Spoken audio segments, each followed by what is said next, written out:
Panginoong Diyos. Thank you, Senator Joel. Majority Leader. Senator Robin Padilla is recognized. Maraming salamat po, Ginoong Pangulo, at sa ating pinunong mayorya. Assalamualaikum warahmatullahi wabarakatuh. Mga kapwa ko, Senador, ako po ay tumitindig ngayong araw upang makiisa sa resolusyong inihain ni Senate President Vicente Soto III, Majority Floor Leader Senador Juan Miguel Zubiri, at Minority Leader Senador Alan Peter Cayetano, na naglalayong siyasatin ang implementasyon ng National Contingency Plan, pag-isahin ang pagsisikap ng iba't ibang ahensya ng gobyerno sa isang mekanismong organisado at magkakaroon ng whole of government approach sa mga banta ng seguridad sa ating bansa. Ang panukalang ito ay ang legal at moral na obligasyon ng Senado upang protektahan ang ating bansa mula sa nakaambang krisis pang-ekonomiya na dulot ng tensyon sa gitnang silangan. Noong ika-28 ng Pebrero, 2026, inulunsad ng Estados Unidos at Israel ang kanilang operasyon laban sa Iran. Ayon sa balita, ang opensibang ito ay naglalayong buwagin ang mga pasilidad ng Iran at mabago ang rehimen ng politika ng Iran. Dahil sa pag-ataking ito, naging mabilis ang ganti ng Iranian Armed Forces laban sa mga base militar, paliparan at lalo na sa mga oil refineries sa rehiyon.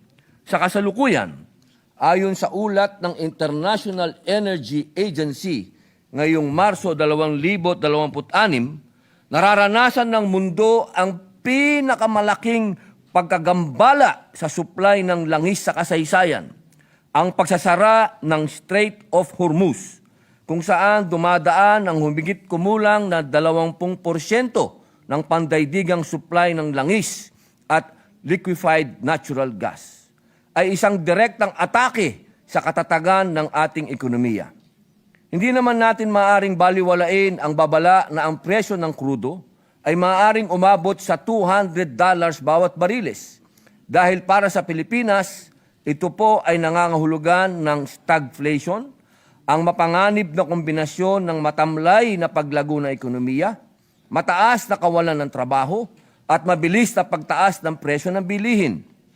Pangalawa, panganib sa OFWs, ang kaligtasan ng milyong-milyong Pilipino sa Middle East at ang daloy ng kanilang remittances na bumubuhay sa ating bansa.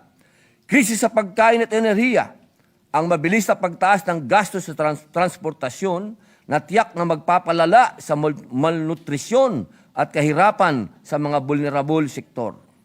Dapat ay agaran ng ating aksyon ang Proactive Response and Oversight for Timely and Effective Crisis Strategy Committee o PROTEC ay dapat tiyakin na ang ating bansa ay hindi lamang naghihintay sa krisis kundi mayroong malinaw na strategy upang mapanatili ang seguridad sa pagkain, energy at trabaho. Ginoong Pangulo, ang 1987 Constitution ay malinaw. Ang Estado ay may tungkuling protektahan ang buhay, kalayaan at kabuhayan ng mamamayan. Hindi nating maaring pabayaan ng ating bayan ay maipit sa krisis na hindi natin pinaghandaan. Kaya naman buong puso kong sinusuportahan ang pagpasa ng resolusyong ito at ipahayag ang aking mithiin na maging kapwa may akda ng nasabing panukala. Ang resolusyong ito ay ang unang hakbang upang matiyak na ang Pilipinas ay mananatiling matatag sa gitna ng unos ng pandaigdigang geopolitika.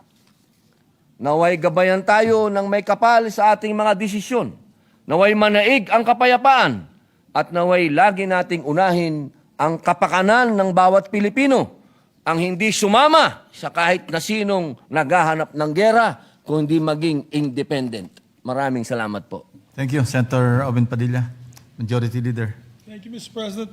Mr. President, with that, I move to adopt Senate Resolution number 350. So moved. Is there any objection? Hearing none, Senate Resolution number 350 is hereby adopted. Thank you very much, Mr. President. We can already... Senator Sherwin Gatchalian is yes, Senator Sherwin. requesting to have the floor. Thank you, Mr. President.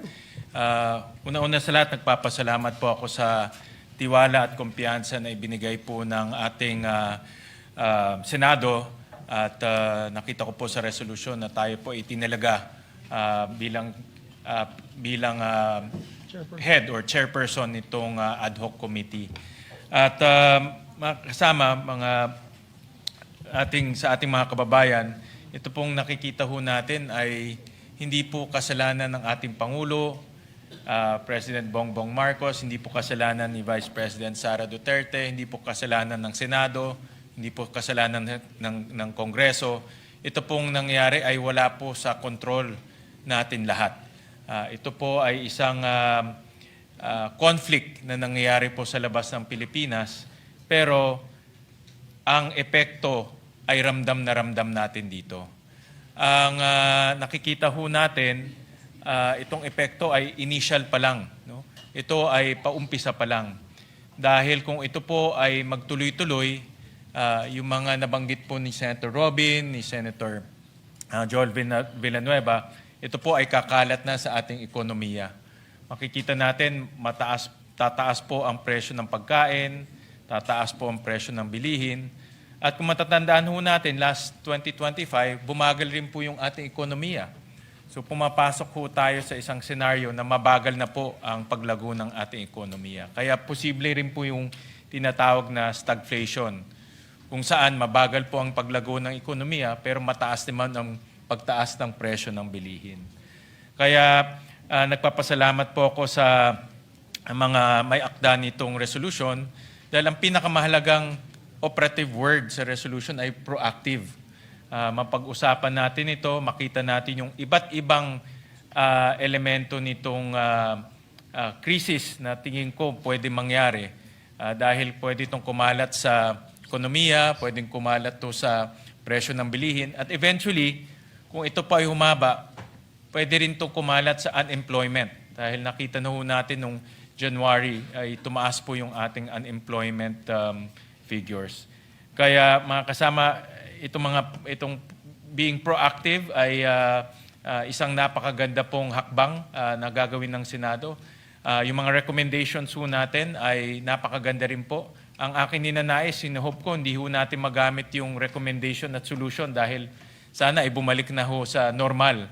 Pero kung hindi po ito bumalik na normal, nakahanda ho tayo kung ano po yung dapat gawin ho natin. Kaya nagpapasalamat po ako muli sa ating mga kasamahan sa tiwala at kumpiyansa at kakailangan ho natin ang tulong ng bawat isa para po malampasan ho natin itong krisis na hinaharap po natin. Maraming salamat po. Thank you, very much. Senator Gatchalian. Thank you very much, Mr. President. Mr. President, also for the record, Senator Raffy Tulfo and Senator Jigo Estrada would like to be made co-authors and their speeches to be inserted for the record, Mr. President. An objection, hearing none, approved. Mr. President, with the conformity of the body, I move that we adopt House Concurrent Resolution number 12 as an amendment to the Senate Concurrent Resolution number 8 adopted last February 2, 2026. These are concurrent resolutions on the National Education and Workforce Development Plan. I so move. Is there an objection? Hearing none, approved. For what? Let's go home.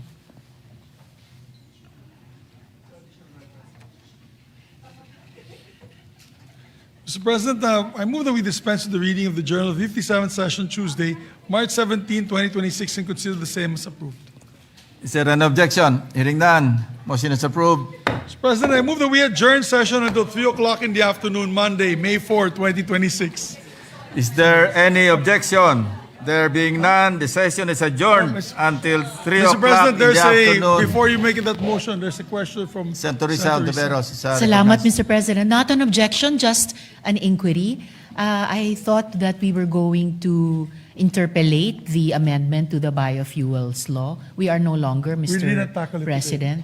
We are not tackling it today. Yeah, we All did not right. tackle it today. All right. Thank you, Thank you, Mr. Mr. President. President. Thank So you. I move to adjourn, Mr. President.